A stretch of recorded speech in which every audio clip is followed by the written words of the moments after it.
So the group goes out on patrol on a daily basis. So we show a presence to the shop owners. We also show a presence to the, shoppers, to the residents of the area. Any problem, we just call and they just come to help. Yeah, the patrol really help. And most of the clients say that they feel safer. They will just yell you back, tell you go back to your country, something like that. So we have to stand up to fight for our safety. 75-year-old Mr. Ma has lived in the Bay Area for 23 years.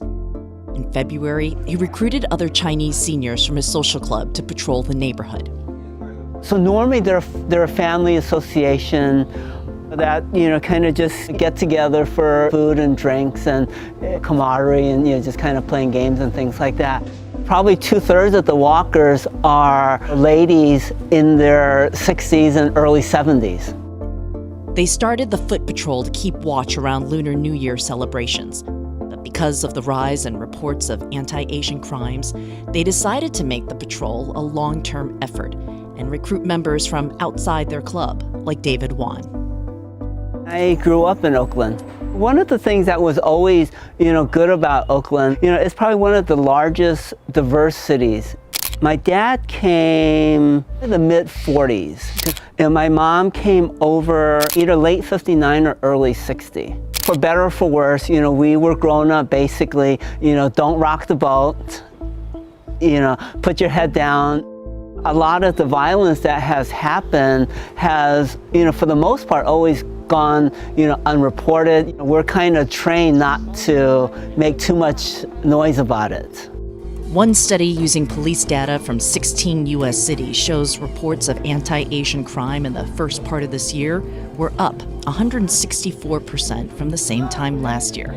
And researchers believe that's an undercount of the crimes due to underreporting. Kung flu. Some of it started with President Trump. He may have given permission, but that feeling, that systemic issue was always, has been there for a while. When we're confronted with moments of economic crisis, or national crisis, I think there's an easy sort of a knee-jerk movement, to blame someone, right? To blame a group. The group says they don't want to replace police. They just want to prevent crime. We try to just show our presence to try to make sure that the individuals that might be out there don't try to commit any crimes. If you see something, blow your whistle. If you hear your whistle, call 911. Community watch groups like this are popping up in other cities too. We have nothing to do with the virus, and to see people attacked, it's just sad and shameful.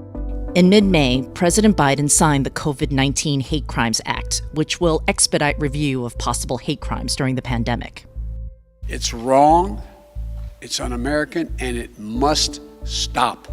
For most Americans, Chinatown is a tourist site. But, for Chinese Americans, for a long time, Chinatown has served as a site where you get social services, healthcare, the food items that you're used to. It's home. So when there is, vandalism, when there is sort of particular targeted crimes, to our community in that area, it feels like it's an intrusion into our safe space. I'm actually very, proud of the community for setting up the foot patrols. If you ask Mr. Ma 6 months ago, would he be repurposing his organization for this, he would say, you're crazy, probably not. But people are doing what needs to be done.